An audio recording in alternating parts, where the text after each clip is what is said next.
আল্লাহ বলছে নাফরমান বান্দা খাও, দুনিয়া ভোগ করো কিছুক্ষণের জন্য, শুধু মনে রেখো ইন্নাকুম মুজরিমুন, তুমি কিন্তু পাপী। এই কথাটা শুধু মনে রেখো, বাকিটা পরে হইব, ভাত খাও।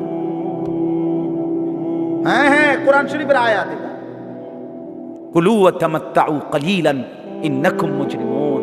আল্লাহ যেন বলে 8টার সময় যেই নাফরমান নাস্তা খাইতে বসে, আল্লাহ বলে বান্দা খা, কোনো অসুবিধা নাই, শুধু মনে রাখিস বেঈমান ফজরের নামাজ পড়ো নাই, কথা কান শুধু মনে রাখো, পরে হইব অন খাও।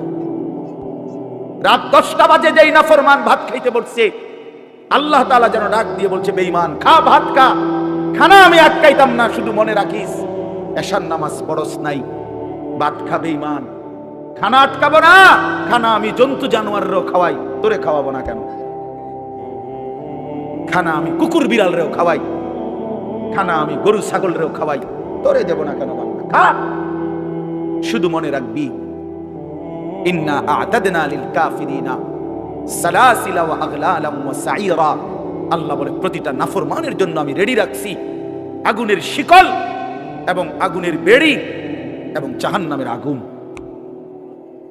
1 নাম্বার 70 জিরাআন, 70 হাত লম্বা আগুনের শিকল দিয়ে জাহান্নামীকে হাসরের ময়দানে আল্লাহর ফেরেশতা বাঁধ দিবে।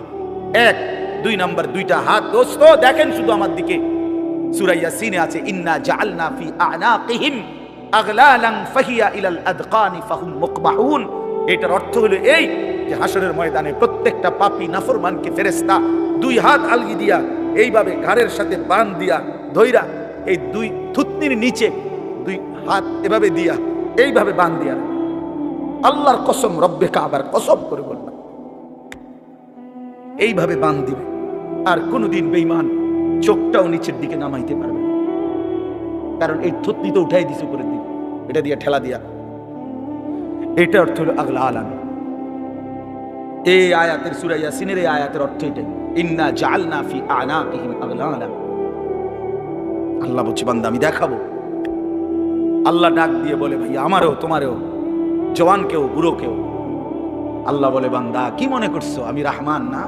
ঠিক আছে, তুমি কি এটা শোনো নাই আমি যে কাহ্হার? তুমি তো শুনছো আমি রাহিম, তুমি কি শোনো নাই আমি জব্বার? আমি যুনতিকাম, আমি প্রতিশোধ গ্রহণকারী, আমি সারিউল হিসাব, দ্রুত হিসাবকারী, আমি জব্বার, আমি প্রবল প্রতাপান্বিত কাহ্হার, আমি মুতাকাব্বির, আমি বারি। তুমি জানো না আমার একটা নাম শুনলা, আমার দয়ার নামটা শুনলা, আমি যে শাস্তি দেব সেটা শোনো নাই? কি ভাইয়া, কোরআনুল কারীমের মধ্যে জান্নাতের বর্ণনা যেমন আছে, জাহান্নামের বর্ণনা নাই? কথা বলেন না কেন? সেগুলো কার জন্য? সেগুলো কার জন্য? মা সালাকাকুম ফি সাকার ক্বালু লাম নাকু মিনাল মুসাল্লিন।